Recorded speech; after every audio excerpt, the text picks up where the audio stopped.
India have won the series. They're going to get back for two. India at home. Lords goes wild.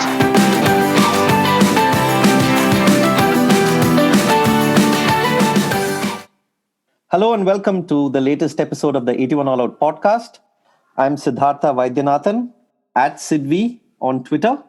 And we are here today to talk about the recently concluded test series between India and New Zealand that was played in New Zealand. Everyone listening to this podcast knows the result. And to talk to me about the series, I have Michael Wagoner, who is Mycool on Twitter, MYKUHL.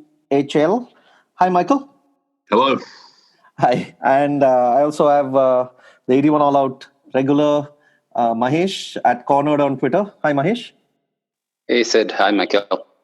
Yeah, so let me take this opportunity to announce that I'm retiring from all forms of cricketing predictions in the future. When we did the preview, I went excessively bullish and I said India is going to win this series 2-0. I was right on the scoreline, but hopelessly wrong on the team that won. So anyway, the other two guests on that show also had predictions, but none of them were 2-0 to New Zealand. So let me start with asking you guys about what were your pre-series predictions like, and was this as much as a surprise to you as it is for some others? Michael? I thought New Zealand would win 1-0. I thought the match in Wellington would get rained off. I didn't think they would get finished there. But just looking at the weather forecast, which was horribly wrong. So I did expect New Zealand to win. We're pretty good in these conditions, but I thought the games would be closer. Well, I thought the results would be closer. The games were actually quite close, but the results weren't. I didn't give much of a chance to India till Ishant's fitness was confirmed. I think after that, I thought they might be able to sneak in a win if they get a full test, but it was always going to be advantage New Zealand going into the test series. Interesting. So, Michael, we did talk before New Zealand's series in Australia, and we did speak about the series against England that had just finished then and about the pitches that were prepared. Let's start a bit talking a bit about the pitches for this series. You had been tweeting quite a bit about how one shouldn't be too alarmed by the grass cover on the pitch and how this is pretty standard for New Zealand. But generally, the nature of the pitches, was that something that you were expecting? I think they spun a lot more than I was expecting. They were actually, because they cut the grass a bit lower than normal, which people looking at the pictures wouldn't think for a second that they were a bit lower than normal. But the grass was a bit lower than normal, and they were a little bit drier than normal. And what that meant is that they were actually faster and they turned more. So the faster worked for New Zealand, but Ashwin and Jadeja were both actually quite a handful on those pitches. And that was a surprise to me. I was expecting them to be a little bit longer grass, so you'd get a bit more on day one and a bit less on day 2, 3, 4, 5. I was expecting them to be, it was a bit of a surprise how little grass was there, which is probably not what most people would have thought looking at those pictures.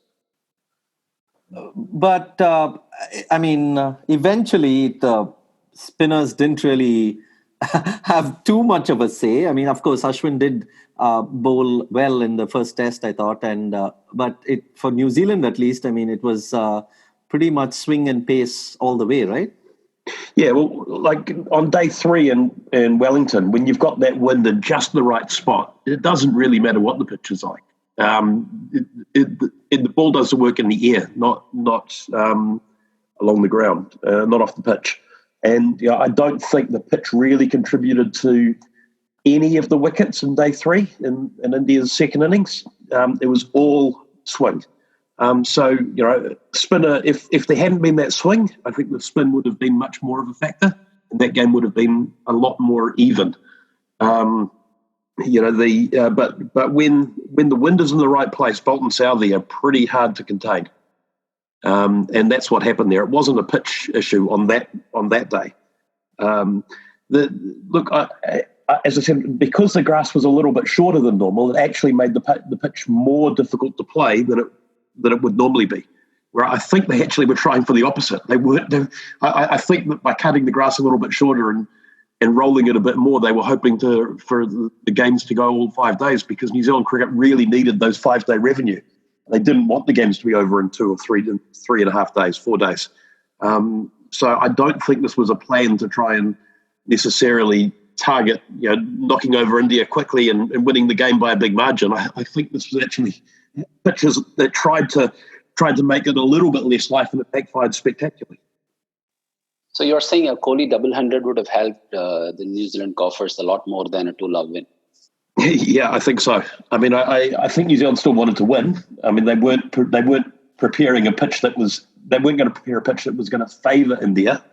But I think a pitch where the aim, and I was hearing one of the groundsmen say his aim, what he'd been told, was to prepare a pitch that New Zealand won at the end of day 5. That was what his instructions were. They didn't want it to be over quickly. So the loss of revenue is probably was probably not something that they were very keen on at New Zealand cricket.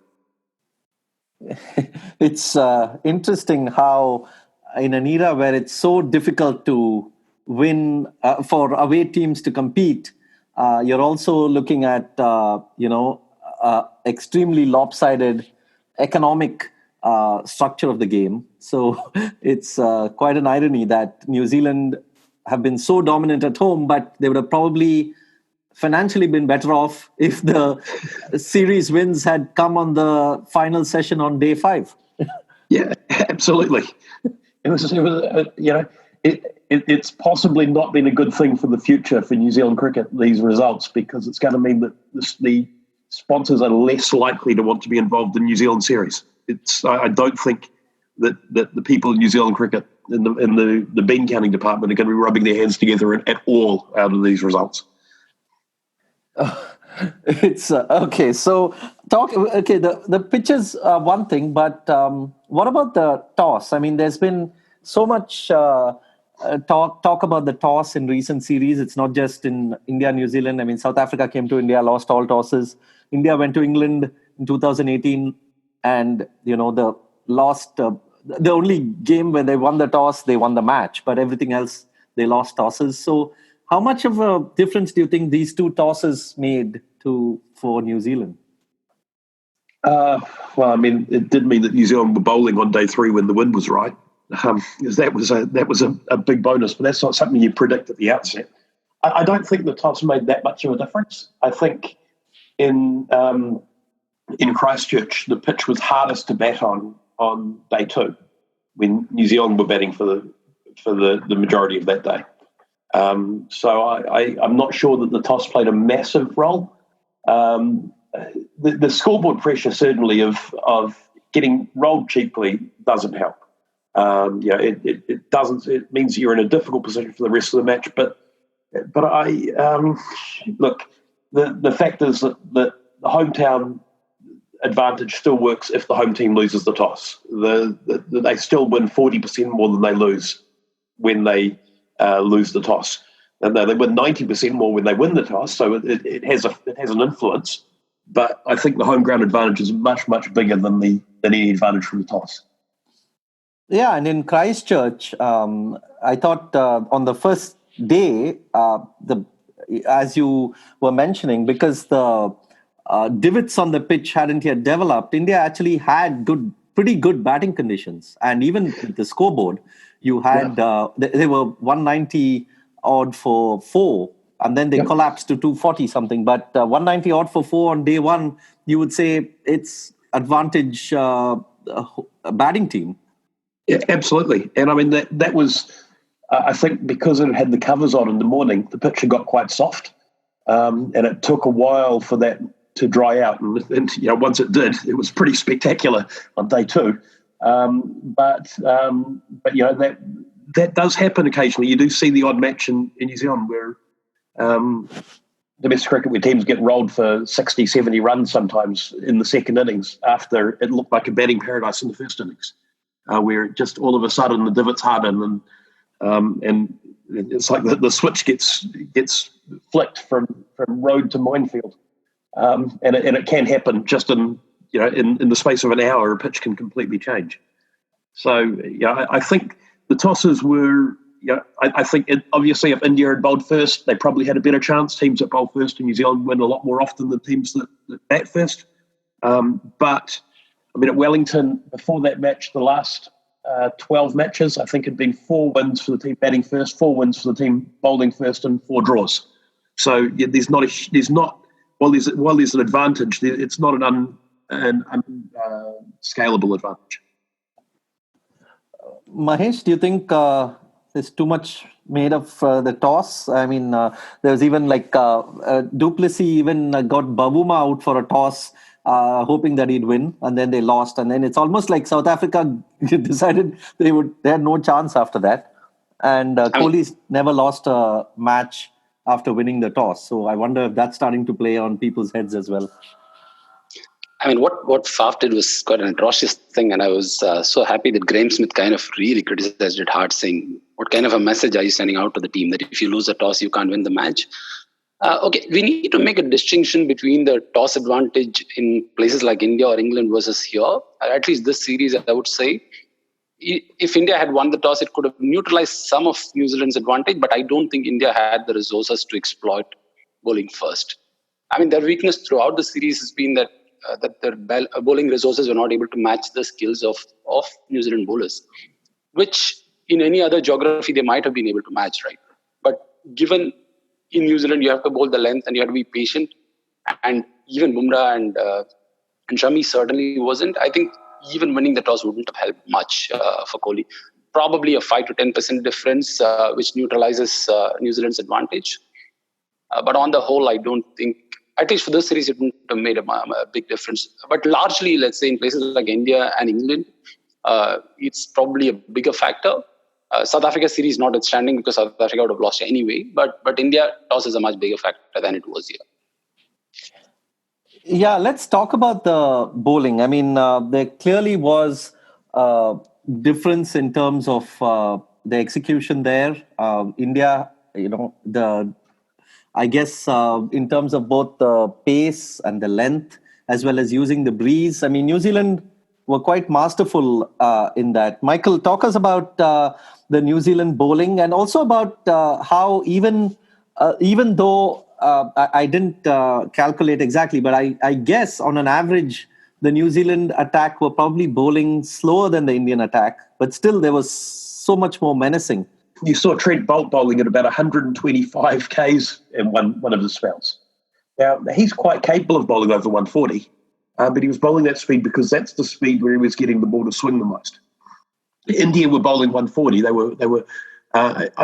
lengths weren't that bad. I thought that India bowled actually pretty good lines of lengths, and I mean they were perhaps a touch short occasionally, but New Zealand banged the ball in a fair amount too. I didn't think there was a massive problem with the lengths or lines that India were bowling, but I just think they were bowling a little fast. They weren't adapting to the conditions, and part of that is that when you've got the wind coming on the angle, there is an optimum speed for getting that ball to swing and use the wind. And New Zealand were bowling a lot closer to it. You saw Boult and Southee and de Grandhomme all getting the ball to move around. Even Jamieson was getting the ball to swing around. And when the ball moves in the air, it's a very difficult prospect to play it. You just don't know which line to play because it does accelerate the amount that it swings. And if the bowlers are bowling at different speeds and using the crease well, bowling from wider and then closer, it's very hard to judge what line to play. It's a skill to learn how to bowl to adapt your speed to the conditions, and it's something New Zealand bowlers grow up doing. Every high school bowler will have been told to just slow down a little bit so you can get the ball to swing a bit more. Whereas it's something that doesn't really happen as much in the rest of the world. Yeah, I guess it's similar to spin as well, because in India, when you bowl spin, a lot of foreign bowlers who come to India tend to bowl quicker, and hence that works to their disadvantage. And I guess swing also has a similar physics to it in terms of the speed that you need to bowl.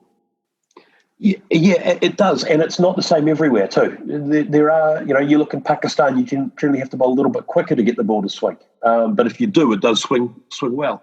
I'm not sure why. I'm not sure why the physics works. I'm sure I've read some papers about it and didn't understand the majority of them. But interestingly, the ball that you use affects it too. We, as a high school coach, we got a bunch of juke balls to try, and it was terrible. My bowlers couldn't get them to swing or seam or do anything. Whereas when they used the kookaburra, they swung all over the place and they could get it to jag off the seam. And yet I hear all this talk about how much the juke ball swings and seams, and it just depends on what technique you're used to, what you've grown up with. And I think a big disadvantage for the Indian players is that they're used to bowling with the SG ball and not with the kookaburra, and it is a different thing. Yeah, absolutely. But now that you mentioned Pakistan, though, it does strike me. I haven't checked recent years' stats, but it does strike me that the Pakistani bowlers had tremendous success in New Zealand in the past, though. Oh, yeah, certainly. But you saw them slow down a bit in New Zealand too. Wasim Akram bowled a similar sort of pace to what Southee and Boult were bowling when he was playing in New Zealand. And he said, I remember him in an interview saying that if he could change one thing about his career, he would have, when he was 15, moved to New Zealand so that he could play half his tests here. He said, I would have taken 600 wickets. I got to play in half of my matches in New Zealand. Very interesting. I would have never realized that. I mean, I guess I was too young then to understand the nuances of swing bowling. But Mahesh, would you have guessed that Akra, Wasim, and maybe even Waqar bowled slower in New Zealand than in Pakistan? I can imagine Wasim doing it, but I'm a little surprised that Waqar would ever do it, especially when Waqar was at his peak. Waqar didn't. Waqar still bowled as fast as he could. It was Wasim that slowed down. Okay. Good to know, because had Waqar slowed down, I would have been that would have been quite a deep shock for me. All right. So that would have been a blatant message to all bowlers, right? If Waqar had slowed down, there is no excuse for a fast bowler to not slow down when you go to New Zealand. Yeah, that's true. But you don't. The thing is, you don't do it every day. You do it just when that's going to work. Yeah. And so you do see some of the bowlers will try changing their speeds a bit. Some of the New Zealand bowlers will try bowling a few overs a little bit slower just to see if they're getting it. And one of the things you notice when India were bowling is the ball was swinging after it passed the stumps. That's a good sign that you're bowling too fast. If the ball's swinging after it passes the batsman, that's useless. You've got to get it swinging before it gets to them. So if it's swinging after the batsman, you're bowling a bit too quick. Yeah, there was even that ball that Shami bowled, and it just went between the keeper and slip. There's wild swing, right? Yeah. And I think part of that is Pant was standing too far back. You've got to be prepared to take the ball hard in New Zealand, because if the edges possibly aren't going to carry. And it will swing after it passes the bat. So you've got to cut down the angle. You have to be prepared to move in a little bit closer. And I think that's generally been a failing with Indian wicketkeepers in New Zealand, is they've tended to stand a little deep, and as a result, the ball has often bounced in front of the slips or in front of the keepers, because the slips line themselves up by the keeper. Yeah, and it happened too. I mean, I can remember at least two instances when the ball fell just short of the slips. Yeah. But keeping at it though, Boult and Southee, I mean, the two most instrumental bowlers. Yeah, I mean, of course, Jamieson was very good, and there were other good performances. But tell us about. I mean, I did read a piece that you'd written about how the wind becomes so crucial when you're swinging it in New Zealand. I mean, with a bowler like Southee basically going against the wind, and Boult coming in with the wind because he's trying to get the induckers. So how does that generally work in the past and in this series?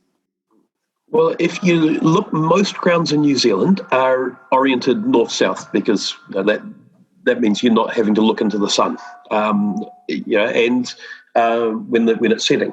And because the default, the two most common winds in New Zealand are northeast or southwest, right? Those are you sort of 80% of the days you've got winds blowing one of those two directions. That means that if you're bowling with the wind, it helps shape the ball into the batsman, whereas if you're bowling into the wind, it helps pull the ball away from the batsman. So Southee would bowl into the wind, which means he bowls a little bit slower, but it does drag the ball away, so it assists with the outswing. It also means that his three-quarter ball, which is basically a fancy off-cutter, becomes even more dangerous because naturally the ball's moving away. With Trent Boult having the wind at his back, bringing it into the batsman. So, if you're a quicker bowler, the one that's using the wind is going to swing the ball away. It's not actually very helpful. And so did you think India missed a trick there? Were you observing some kind of bowling changes which could have actually worked better had the bowler come in from the other end? Look, they played around with it a little bit. I mean, I think generally Kohli actually did pretty well in terms of getting the bowlers to bowl at the right ends. But you could see that their rhythm was a little bit off by the wind. They just weren't used to bowling with, especially in Wellington. I mean, that's a ridiculous wind they have in Wellington. It's there is depending on how you measure it, it's either the windiest, second windiest, or third windiest city in the world. And it was on what the Wellingtonians would call a reasonably windy day, which for the rest of the world means tie everything down because it's it's the sort of day you see roofing tiles fly past. So when you've got wind like that, and that was the second day was like that, and the first day to a lesser degree, it's if you're not used to playing with that, it really throws off your run up. It throws off the ball doesn't pitch quite where you're expecting. There's just a whole lot of things. I mean, you look at for athletics, they don't count anything over. I think it's 0.2. I think it's 2 meters per second wind. If it has too much of an impact on someone's running speed. I mean, it was over that. It was more than double that in Wellington, and so it would have had a big impact on the run up, which then changes all of your rhythm and changes everything. So it's hard to bowl with the wind if you're not used to it. Okay, so the series result can be null and void, right, because of this? Well, certainly in athletics, they wouldn't have counted towards any records. The wins would still stand, but the records would have been scrapped from the record books. Okay. No, I'm saying this is how home advantage is built over time, right? It's not just a matter of, typically after a series loss like this, there are the typical root cause analysis that happens where we could have gone there earlier, X player could have been dropped, Y player could have been played. 2 more tour matches would have helped acclimatize better.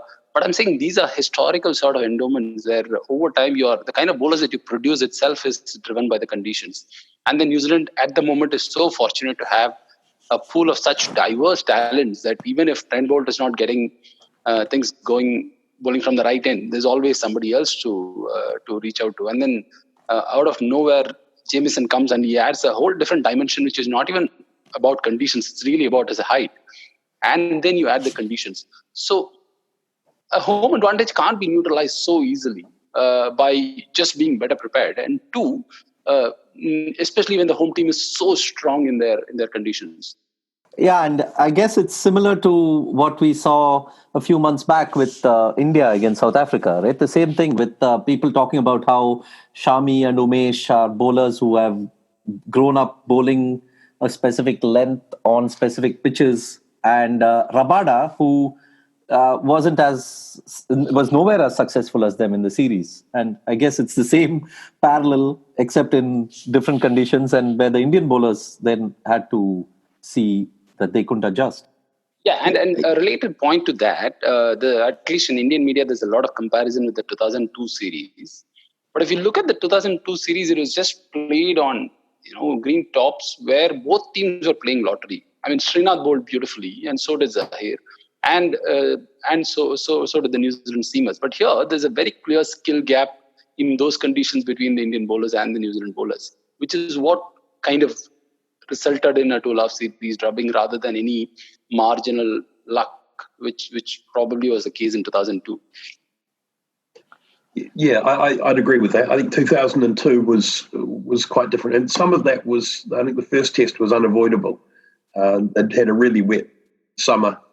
I think from memory, they actually put up they were really worried about the pitch being too dangerous to play on. So they erected a marquee and put gas heaters on to try and dry the pitch out because there had been so much rain that they couldn't actually get it prepared. And that was just that was unavoidable. And it worked so well in the first test that they then they rang up the groundsman at the next one and said, "Dial one of those up, please." And I think that was, but that was quite different. That was a case of conditions that were a lottery and were very much unplayable. These pitches weren't, except maybe day two at Christchurch. The rest of the pitches weren't unplayable. It was about execution that New Zealand executed better. Let's also, doff our hats to Boult and Southee. And I read a very interesting passage in your piece, Michael, where you spoke about how, as a combination, they are so much more effective than when they bowl individually. Like when Boult is not there, Southee's effectiveness goes down, and so does Boult's effectiveness when Southee is not there. It seems that as a pair, they're probably so much more potent than they are individually, right? Yeah, absolutely. I mean, they both average. I don't have the numbers straight in front of me. They both average about 37 when the other one isn't there, and about 27 when the other one is there. So that's a difference between someone who's really average. I think it might even be lower there. It might even be 21, 22. Between really average and world class, just based on who's at the other end. And it's not something that. There have been other bowlers who have had a similar effect, but never to that degree as Boult and Southee. They do go from being genuinely average to being genuinely world class, depending on if they're together or apart. And the same happens in domestic cricket. I mean, I haven't done the numbers recently, but when I looked at it about 3 years ago, they averaged something like 28 or 30. Both of them when they were playing for Northern Districts without the other one, and when they were together, it was something like 14 and 15. They were just unstoppable when they were playing together, whereas they were just average bowlers when they were. They're still good, but they weren't outstanding unless they were together. And when they were together, they were really just unplayable. And that may just be that they both. Yeah, that some of the time when only one of them is picked is because the pitch isn't going to be helpful. But I think there's more to it than that. I think they genuinely do feed off each other. So as a captain, what do you do in such a situation? Like if, let's say, Trent Boult is injured and you only have Southee, is there a temptation to not play him? There would be from me. I mean, you can look at that and you go, oh, look, it's just one of those things that happen. Like some batsmen average 20 more when they're batting at number 2 than when they're batting at number 1. And you think, well, that's just randomness that happens. But I think it's been happening like this for a long time that they've been better when they're together than when they're apart. And you think maybe this is a chance to rest Southee. But then in saying that, in Perth, Southee was outstanding without Boult there. And then in Melbourne, they were both pretty average when they were together. So it might just be randomness. That domestic record is just outstanding. Yeah, but it also, I guess, perhaps they tend to play domestic cricket at the start of the season, where at the end of the season they're busy with the New Zealand team. And the start of the season, New Zealand pitches are pretty dicey. It's really not unusual for a match where around where you've got sort of 12 innings, sort of between the three different matches, where only one team scores over 200. And that's not unheard of in the first couple of rounds of the Plunket Shield. If those are the only rounds they're playing together, and then one of them's coming back from injury or something and plays a game at the later in the season, you'd expect there to be a big difference. So that may be part of it, but yeah, it certainly is. It's a dramatic difference between together and apart. Yeah, absolutely. Tell us a bit more than what we've seen about Jamieson. Comes in, he has such a good series, both with bat and ball. His 49 in Christchurch perhaps the big difference between the two sides. Is this a surprise for even people like you, or did he come in with enough of a record for you to expect this? I didn't expect it. I mean, his batting was a huge surprise. The bowling wasn't a massive surprise. We knew that he's a big guy, that he can have good spells. And he has every now and then in domestic cricket, he has a spell where he knocks over 3 wickets quite quickly. And when guys are new to the crease, he's pretty hard to play. And that's something New Zealand's actually lacked, is someone who's good when the batsmen are new to the crease. So having that has been pretty handy. I actually, I'll tell you, I taught his sister maths. And the very first lesson I taught, I did an example where I talked about cricket and then said, that I was quite into cricket and talked about that. And she said, "Oh, you'd love to meet my father and brother. They both love cricket." And it turns out, yeah, he does. His brother is quite good. So I sort of watched him a little bit just from having a little bit of interaction with his sister. When he played for Auckland Grammar and I was coaching at Mount Albert Grammar, which are 2 schools that are fairly close to each other. And so when I was coaching at a lower grade, but I'd followed the scores as he was coming through and, watching what was happening with him. And he destroyed our team one day with the ball. And so when people were talking about him being a batsman at high school, I was like, yeah, but he wasn't actually a great batsman. He was already, when he was at high school, was starting to develop into a very good bowler. And that was what he was thought of. The talk about him being an all-rounder is surprising, because he's averaged something like 15 or 16 in domestic cricket with the bat. He's been definitely much more a bowler than a batsman. But yeah, it's exciting to see, because there's only really a couple of good young quicks coming through. There's him and there's Smith from Otago, and there's not many others that are really putting their hand up. So it's great that one of the guys that's been putting his hand up at the lower level has stepped up and has made it, because the cupboard had been looking a little bit bare. What did you make of him, Mahesh? Sam Curran all over again? With the batting, yes. And I'm a little surprised that Michael said his batting was not particularly great in domestic cricket. And I was just checking his record. He averages less than 19. I'm really surprised, because he looks so well organized with the bat. And a couple of straight drives that he played in the Christchurch 49 was just unbelievable. But as a bowler, he was super impressive. And for a fourth bowler, I'm surprised that Michael is complaining that not many people are coming through. You have such choices for your fourth seamer. He nearly knocked out Wagner from coming back to the second test. Yeah. Well, I mean, the thing is, you've got the 3 or the 4 established bowlers, really, in terms of Boult, Southee, Wagner and Henry, who are all about the same age. And they're all going to retire probably in 4 years. And then you're looking at who comes after them. And we've only really had a couple of players in the under-19s who have been at that sort of showing the ability to step up. And in all of the domestic teams, the fast bowlers are all sort of most of them are between 29 and 34.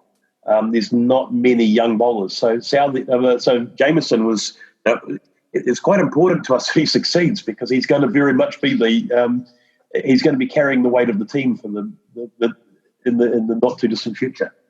Is this his natural length, whatever he bowled in the series? Because for such a tall guy, he seems to hit the good length areas so consistently.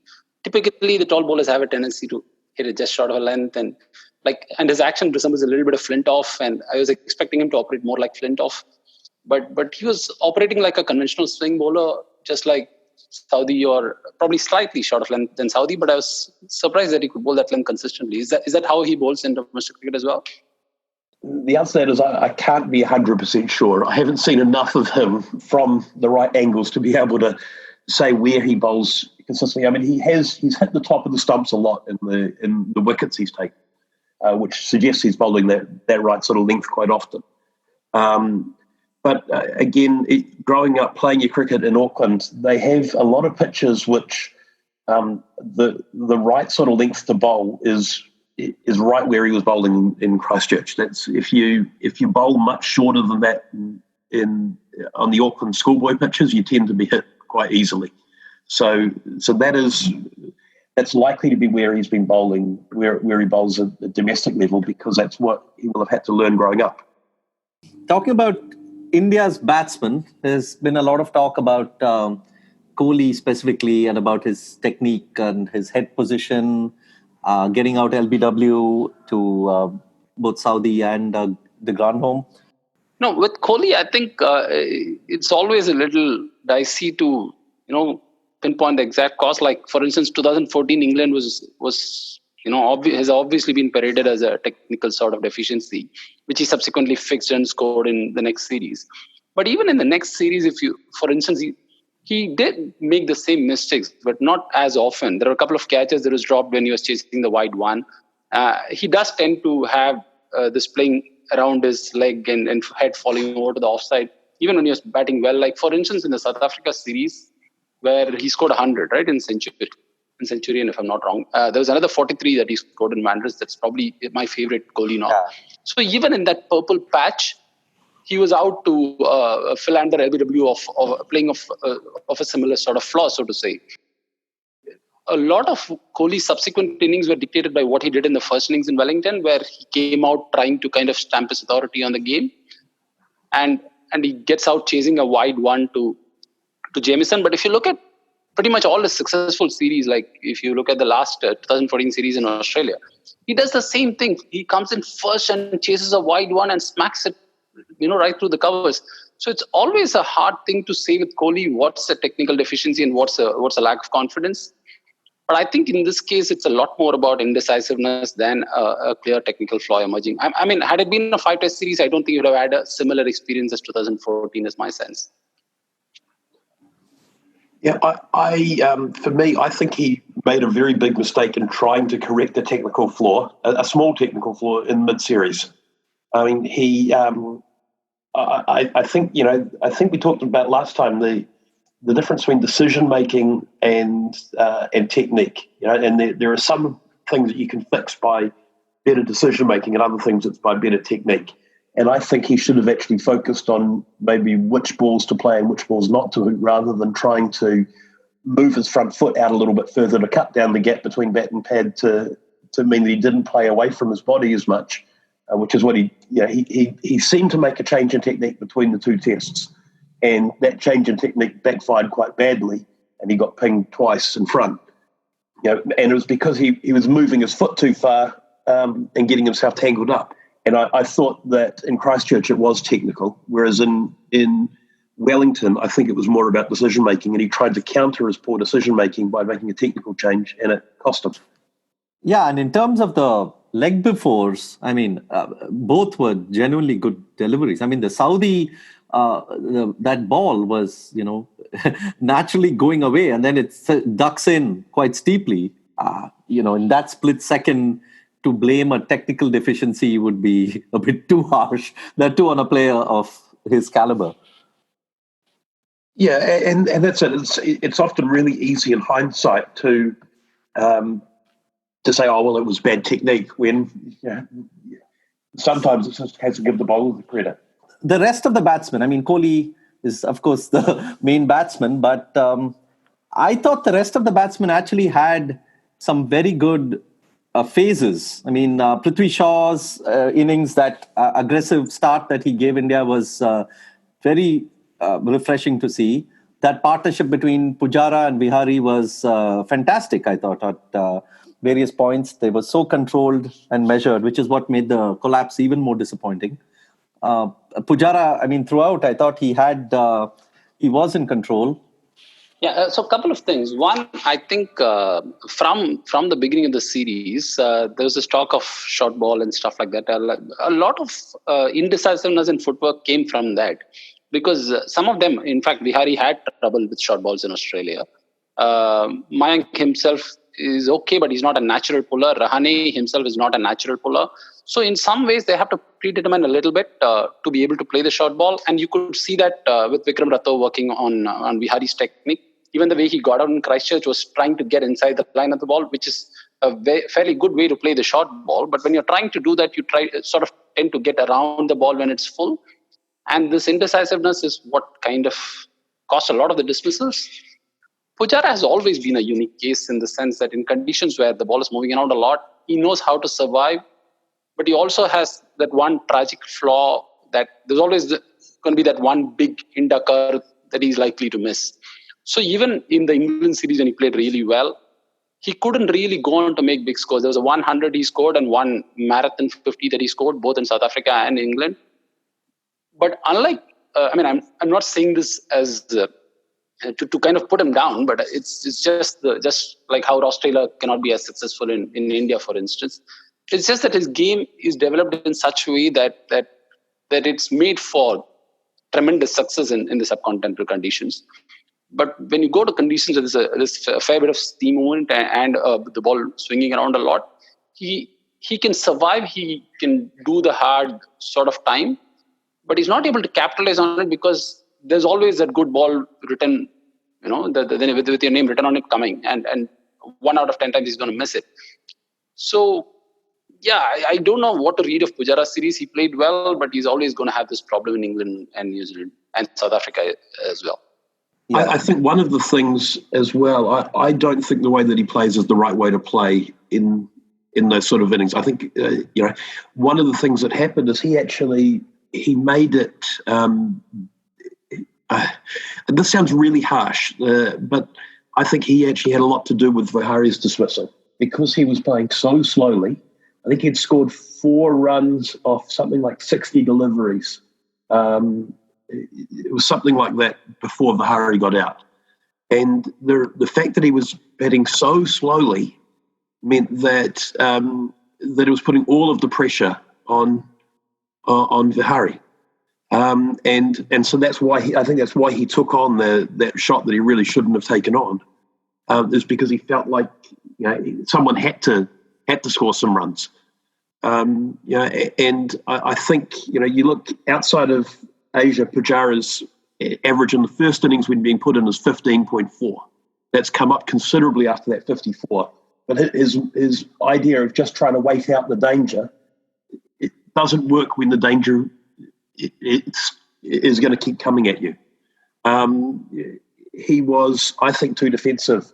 And if you look through batsmen that have been put in the first innings and who's been the most successful, Brendan McCullum has got the most runs of any batsman in history after being put in the first innings. You look at some of the other ones who've been really successful: Adam Gilchrist, A.B. de Villiers, Viv Richards. What do we know about those 4 players? They all attacked the ball. They didn't let the bowlers dominate them. They took it to the bowlers. And the result of that is that often they hit the bowlers off their length. I mean, it was also helpful for Gilchrist that he was batting at number 7, so it wasn't quite as new and fresh when he was coming in. But actually taking the attack to the bowlers and making the bowlers scared to bowl the sort of length that's going to cause trouble is actually a really important part of playing on a difficult pitch. And I think Pujara, by allowing the bowlers to bowl at him, means eventually he will get out, and he did. And he was quite lucky. I think he was dropped a couple of times at the end, and a few balls that were inside edges that bounced beside the stumps, or he certainly wasn't in control for that 54. I think playing defensively like that is not the right option to do on a tricky pitch. I think you actually have to try and put the bowlers off their lengths. And I think the way that Shaw played was absolutely perfect for that wicket. And he was outstanding. And that's what India needs more of, that sort of batting rather than what Pujara did. No, a couple of things, right? One is that it doesn't help Pujara himself. But like Michael pointed out, it kind of puts pressure on the batsman at the other end. Vihari was one case, but even where he was dismissed, but even in Wellington Test, and Pujara was having that marathon, 80 ball 11 or whatever, Mayank was under pressure, and he played a couple of shots which were fairly reckless because of the pressure that was mounting at the other end, where there was just not even a single, forget a boundary. And he played a couple of fairly low percentage shots. He got away with it. But I'm saying, you can't just evaluate Pujara's ability to absorb and hold an end purely by his performance alone. What it does to the batsman at the other end is also significant. It contributed to probably Vihari's dismissal. It could so easily have contributed to Mayank's dismissal in Wellington in the second innings. And it's also, I guess there's also the fact that playing your natural game is normally the right move. And Pujara's natural game is to play a little bit more defensively. But I think you need to have a couple of shots that you can score off good balls, and you can't just keep them out. If you just keep trying to keep them out, eventually they're going to get you. You've got to have the ability to be able to. You've got to work that into your game. If you're going to be a great player, you have to have the ability to score runs off good balls. Yeah, and talking about natural game, brings me to the India's wicketkeeper Pant, whose natural game we all know is the more attacking game. I mean, he's the anti-Pujara normally, and he has played some very good innings in Test cricket. I mean, people may poo-poo them and say that they came on batting tracks and they came again when the team was already set. But the fact is, a Test 100 is a Test 100, and he has two. He has one in England and one in Australia. MS Dhoni went through a whole career without 100 outside Asia. So let's not, say that Rishabh Pant is not, those 100. Let's not discount them. But this series, I mean, it just seemed that this was the series where he should have actually been playing the way Prithvi Shaw was playing, or the way he likes to play usually. But he seemed to go for the more defensive approach, which hurt him and hurt the team. I mean, on the last day, in Christchurch, classic case where you don't have that many wickets in hand. You know that, the team is looking for a lead of 180, 200 to give yourself a chance. I mean, India might have still lost, but even then and then he gets those, he gets Boult basically bowling that perfect length to him. He's poking outside off. Boult bowls two balls, which just miss the edge. And then he gets the third ball perfectly and it catches the edge. With Pant, I have absolutely no problems about his test batting ability. I think he'll be a very fine test batsman. There's a lot of baggage to him, especially with very public criticisms from the coach in the past about him not applying his mind. It happened once in Australia when he was batting with the tail and he took a single and gave the strike, although he was able to hit the big sixes as well. And then subsequently a couple of T20s where he let them down and he went and said, you have to be a lot more mature, you can't play like... In a way, those criticisms are not even valid because Pant plays T20 the right way. It's Shastri's understanding of T20 which is kind of wrong, but he pounced on Pant in public quite a few times. So there's a lot of pressure on him, and they didn't play him subsequently in the whole series here in T20 or one day. So there's a lot of pressure on him to show that sort of sense of maturity. While Christchurch played out badly, in Wellington he was able to kind of get the mix right. He was still able to attack. Unfortunately, he was run out in one innings and he got out swinging when there was no partner at the other end. So he had a decent test in Wellington. It's only in Christchurch where he got into this thing, especially in the second innings where you're talking about he had actually a recognized batsman at the other end as a partner. And imagine him playing one of those typical Pant innings. If it works, it's great. But if he got out, people are waiting to pounce on him and make way for Saha, right? You could play Saha straight away. There's no problem with that. But I'm just saying that you can't pounce on Pant without giving him a chance to express himself. I think it's this accumulated baggage which is causing this indecisiveness in his batting. I hope he gets out of this rut. But what do you make of this whole the juggling that's been happening with this? So Pant played in West Indies, then Saha plays in India, and then Pant plays in New Zealand. Is this some home and away keeper kind of thing? They're thinking of what is this? West Indies, they explained it saying Saha was just coming back, so we didn't want to straight away, make him play a test match. We wanted him to get back to the team, spend some time with the team, sort of slowly groove in, which made sense. In India, it's a no-brainer. If you have Saha available, you just pick Saha. No matter, you could have Gilchrist, but you still pick Saha. So that makes sense. It's very, very unfair to Saha that you drop him. But we should also consider the fact that it was unfair to drop Pant coming into that series because he had a phenomenal start to his career. I think it's a very marginal decision. I think both are justifiable decisions, and especially here when you know that you need a little more batting depth and quick runs like we talked about on these sort of green surfaces. Quick runs help.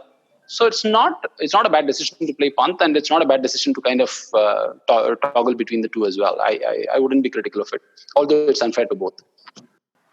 Yeah, I'd probably agree with most of that. I think he probably was a little bit too defensive. I thought he actually looked like he had a pretty well-organised defence. It was when he was sort of caught between the two minds that was the issue.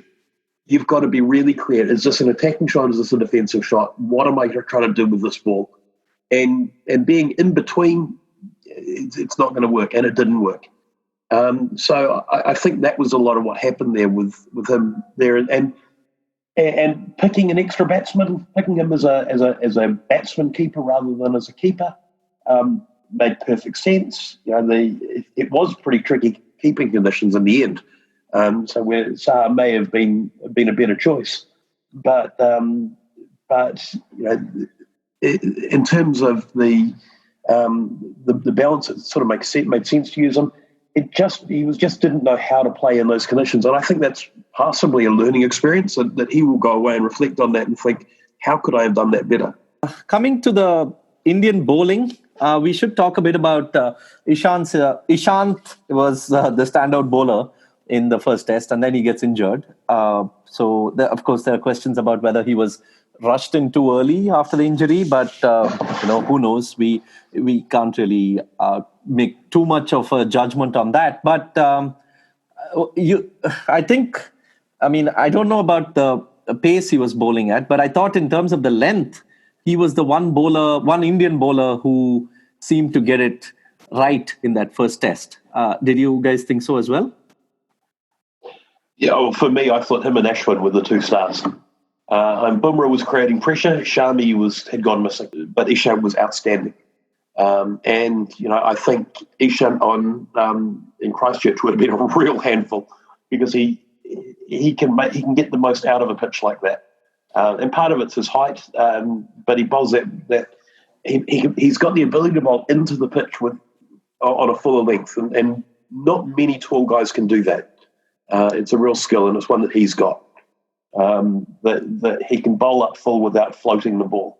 And he has the right discipline, right? He has the right pace, the height advantage, the right length, and also now that he's such an experienced cricketer, and in the last 3 years of his purple patch, he's also the most consistent of Indian bowlers. I mean, even when Bumrah was at his best and he could produce those magical spells, and God knows he produced the magical spells in West Indies. But Ishant has been our most consistent bowler, like he said, at least outside of Asia for the last 3 years. And that was our best bet for this series. If Ishant was fully fit and he played both the tests, with Bumrah coming back to anywhere close to his peak after an injury, that was probably the best bet, because Shami was always going to be hot and cold. And we know his staggering difference between first innings and second innings as well. Yeah, well, I mean, the thing is, he looked really good in the one days. I thought he looked like he was going to be the most difficult of the bowlers to play, and then in the test he just went missing. If you look at the recent series away, I mean, in England he had some good patches, but then he went missing at times. Then in West Indies, it was mostly Ishant and Bumrah doing most of the job. At home, he was sensational. In fact, there was even a time when people were calling him the best bowler in the world. And then he comes here, and in Australia, he wasn't bad. I mean, Australia, he had some good patches as well. So Mohammad Shami, Mahesh, we end up talking a lot about Shami, so we might as well in this pod as well.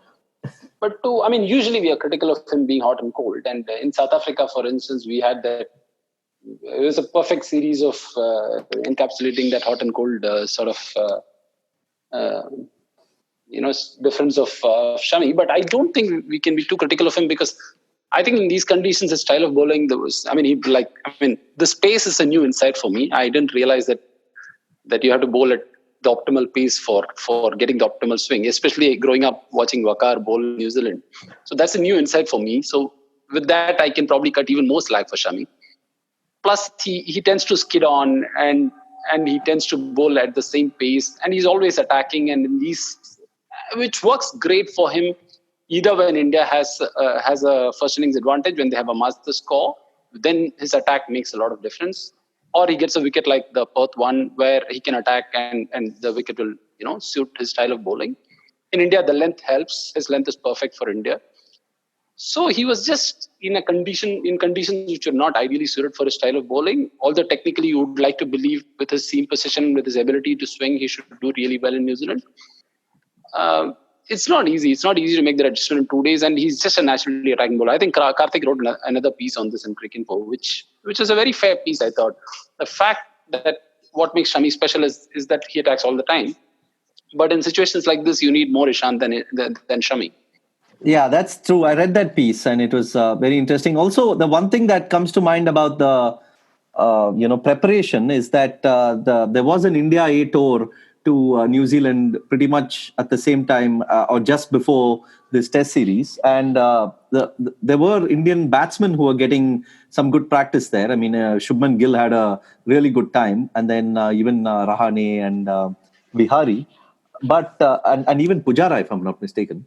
But the bowlers weren't there. The bowlers were all, they were either playing the T20 and one-dayers or, Ishant was recovering.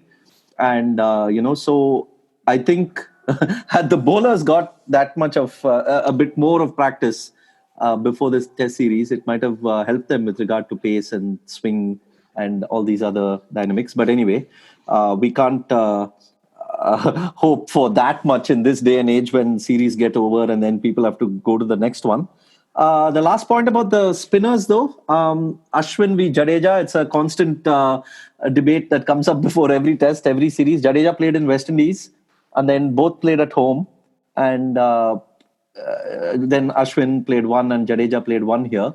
After the first test, I thought their hands were pretty much tied to go with Jadeja as the extra batsman, given the batting conditions. But I thought Ashwin bowled well in Wellington, right?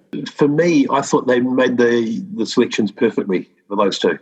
The Wellington tends to have a little bit of extra bounce, and that bounce carries through for the whole test. So you want a bowler who bowls over the ball like Ashwin does, gets that extra little bit of bounce and can take the top edge, can take that sort of the back pad that bounces up rather than going down. Someone who bowls like that is kind of perfect for Wellington.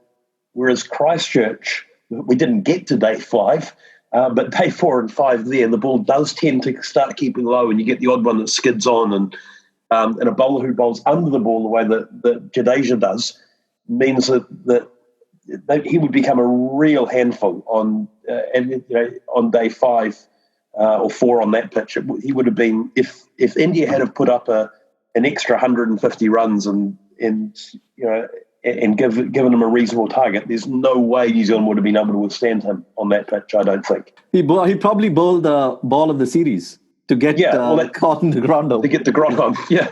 I mean, the Gronholm had been looking so good. He just looked down the pitch and said, nothing I could have done there. That was a stunning delivery.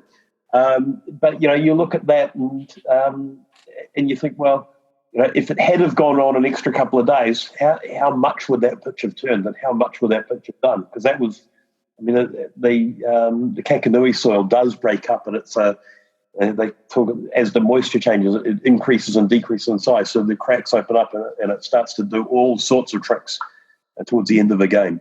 Shastri or Kohli or whoever it was that made the call on who to pick did the right thing with picking those two for those two respective tests. Yeah, I think both the conditions and even without the conditions, it's not an easy decision, right? In West Indies, for instance, they should have played Ashwin because he has a tremendous record against West Indies in West Indies, but they chose Jadeja because he brought more value with the secondary skills.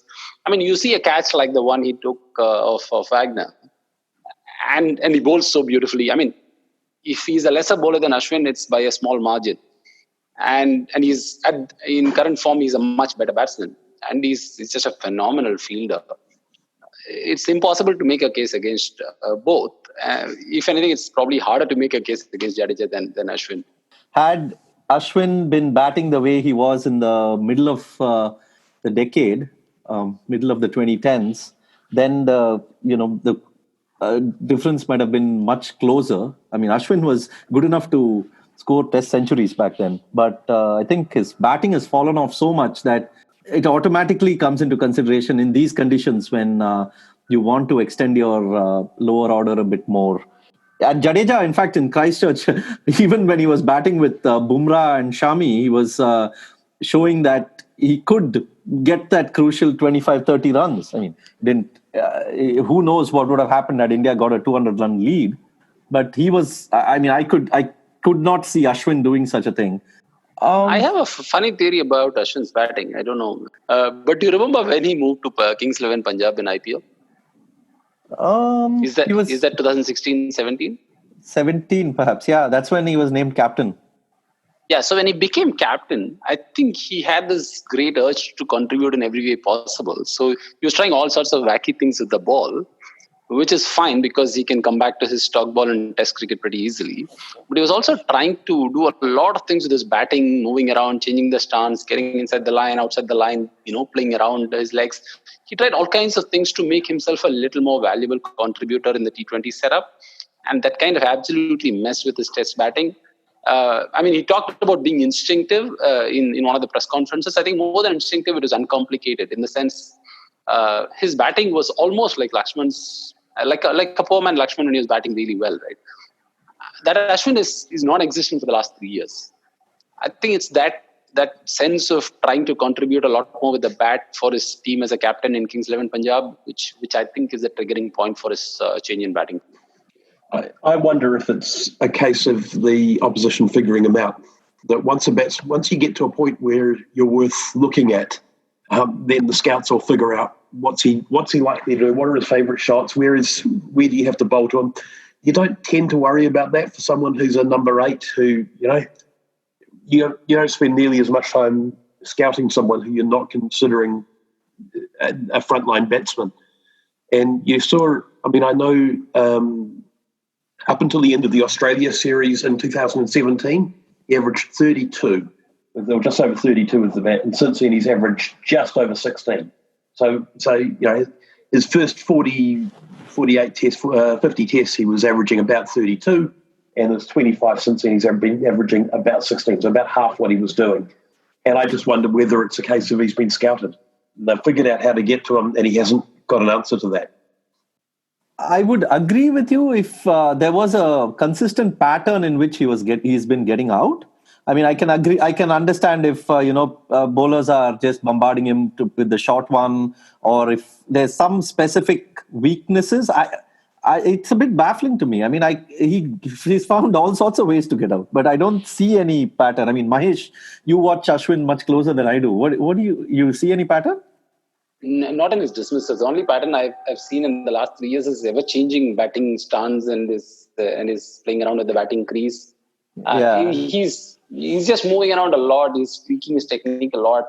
I think that's been the constant. That's been the pattern. I would like to believe it's more to do with Ashwin than opposition figuring him out. A little bit on New Zealand's batting. Do you think they were tested enough in the sense that there were phases when they were tested enough, even they came up struggling to kind of score? Wellington first innings was their best batting performance, but outside of that, there were enough vulnerabilities which were not exploited because of the head start they got.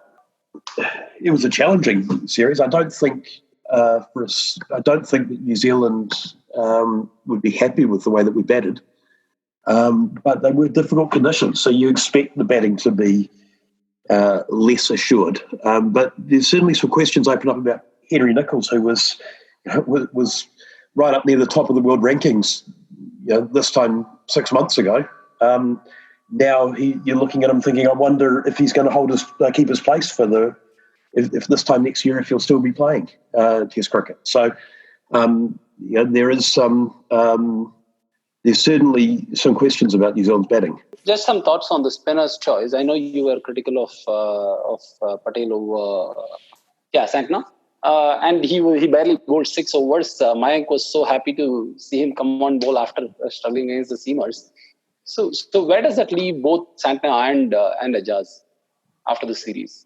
Look, I don't think it's been very helpful for either of them. Santner has been put back to domestic cricket and hasn't done. He's taken a 4-wicket bag for the first time in his career. He's never before taken 4 wickets in a first-class match. So So there's a degree to which that's probably helped them a little bit. I think Patel didn't get a bowl very much, and that was part of it due to the conditions in Wellington. And then in Christchurch in the past, it hasn't been much point picking a spinner. They haven't been as used. The pitches didn't normally turn as much as that one did. So you can understand why they left him out. But if you're going to play if you're not an all-rounder in New Zealand conditions, it's hard to see why you're going to pick him. And I know that Gary Stead is saying that we want an attacking spinner now. We don't want defensive spinners, but defensive spinners have been pretty handy for New Zealand in the past. So who will play in Bangladesh? Well, I think Will Somerville and Ajaz Patel will be your first two spinners there. Santner may come in. If Santner comes in, then you've got the issue that you've got Patel and Santner who are both left-arm spinners. And maybe you run three. But there's an interesting name to keep an eye on, which is a young guy called Cole McConkey, who's a off-spinning all-rounder. And I haven't heard, I've not heard any whispers from any official sources or anyone sort of putting his name under the door or anything. But I think that the selectors are looking at him quite closely, possibly for that series. With the idea of having him as a third spinner and also a batting option. The last point I wanted to touch on was the WTC, not the World Trade Center, but the World Test Championship, which New Zealand are back. Michael, I remember before the Australia series, you had said out of the 5 tests that they were playing, you said that if they win 2, they were in with a good chance of the final. I think I said win 2 and at least one draw. You said one draw, correct? Yeah. But I think we are still in with a decent shot. And the thing is because it's so difficult to win away, to pick up any points away, and New Zealand have managed to do that. New Zealand have got 60 points away from home, which is not great. But then we've got full points at home, and I think India, Australia, and New Zealand have all got full points at home. And so then it's going to come down to who does the best away.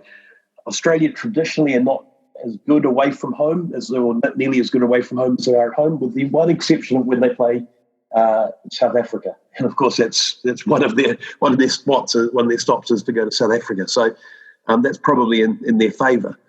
But it really is, you've got to win your ones at home and then get the odd points away from home. And New Zealand didn't get any points in Australia, and that's going to hurt us. But I think you look at who we've got coming up, it looks like we've got a reasonable shot at getting at least 200 points we've got another 360 to go. We should be looking at least 280 points out of that, which would put us in a reasonable position. So there's Bangladesh away, and then there's West Indies and Pakistan at home. Yeah. And am I missing anything else? Nope, that's it. Those are the 3 series. And India have what? India have Australia away and England and Australia at home, right? I don't think they have Australia at home. They only have England at home, Australia away. Okay, England at home, Australia. I think that's about it. And both are long series, right? I think England is a 5-test series. Australia is 4 or 5. I think it's 5 again. 4 tests. Even if it's at home, winning 5-0 you wouldn't put it past this Indian side, but it may be a stretch even for them. But of course, as I said in the beginning of the pod, I have retired from all predictions, so I'm not going to risk that. But you should retire on a high, Sydney. You should not retire on a low like this. No, I'm like all Indian cricketers, always retiring on a low. Nobody retires on a high in India. Whitewashes in 5-test series are really, really rare. I think there's been one in the last 7 years. Yeah, a 5-test series is quite good for the team that's the less good. If you're less confident, you want to have a 5-test series because you're probably going to pick up at least one of them.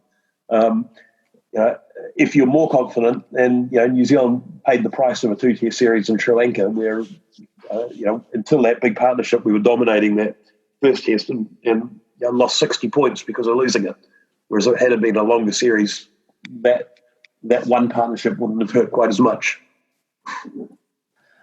Yeah, and I think India and Australia is going to be a huge challenge for them. I mean, this time Australia will perhaps be full strength, and there's also a day-night test, and one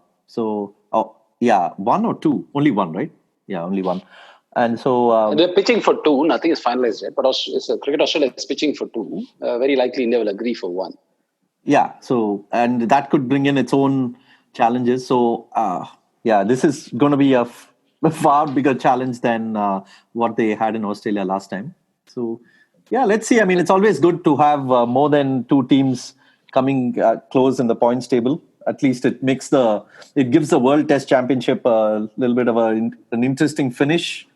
I would have loved it for Australia or England to miss out on a final berth because they hosted a 2-test series instead of a 5-test series with some non-top three teams. That would have been a fantastic sort of arrival of World Test Championship where everybody realizes playing 2-test series doesn't help their cause.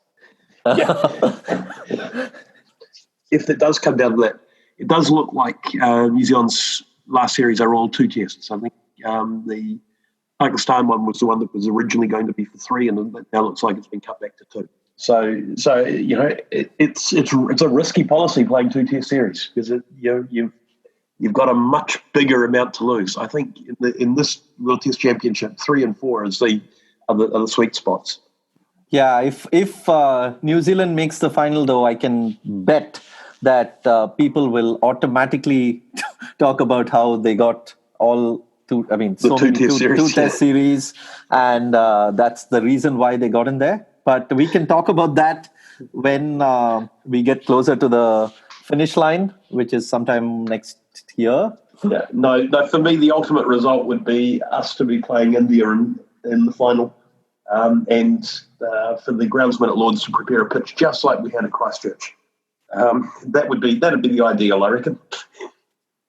Yeah, I mean, if it's at Lords, then New Zealand automatically starts with a massive advantage. Yeah, I think Lords probably, if it was at Trent Bridge, New Zealand would just write our name in it now, or Headingley. Lords does actually offer a bit more for the taller quick bowlers and the slightly faster guys. So you'd see actually, it would be. I think New Zealand versus India at Lords would be an outstanding matchup. And what I would love to see, because it would mean Australia weren't there. Yeah, I guess. But one difference though, unlike the Christchurch, you'll have Rohit Sharma batting in Lords. You may. You never know. I'm not sure that Rohit Sharma batting on a pitch that's a little bit more lively is going to actually be much of an advantage to India. No, it's just an in-joke amongst us because everybody hates Rohit Sharma. I'm the only one who's supporting his cause. I stuck my neck out last year and said that I thought he was going to be the top Test run scorer of the year and got laughed at resoundingly. But he got. I didn't count on Labuschagne, but Rohit Sharma actually did all right in the tests. I think he's a wonderful player when it's flat. I'm not sure that he's someone that I'd back. I think he would be. Someone said he'd be kissing his hamstring as he was watching those games. I think I was so surprised that we had gone through an entire podcast with Mahesh not talking about Rohit Sharma, but then there he brings it up right at the very end of it. Thanks, Mahesh. Always a pleasure. Yeah, I think, I was wondering whether you'd say that it was the biggest reason why India lost the series 2-0, but surprisingly you didn't bring it up. I saved the comic value for the end. Okay. So yeah, thanks so much, Michael, for joining again. This was great. You're welcome. Okay, and thanks, Mahesh. We will perhaps convene next week or a little after that for the next one, but thanks for joining. All right, cheers, guys. Thank you. Bye-bye. So that brings us to the end of another episode of the 81 All Out podcast. Please subscribe on iTunes, Spotify, Google Podcasts, or wherever else you prefer. It would be wonderful if we could leave a rating and a review so that more people find us. You can also follow us on Twitter at 81 All Out and check out all our previous podcasts and articles on our website, 81allout.com. In case you're still listening, here's a shout out to our sister podcast on regional movies, whereistheotherbanana.com. You can follow them on Twitter at The Other Banana and watch out for updates on all the movie reviews and discussions that they put out. As always, we would love to hear your thoughts on the work we do, so please send us your feedback. Goodbye. In the air, Srijan takes it! India win! He'll come back for the second. India have won the test match. India have won the series. They're going to get back for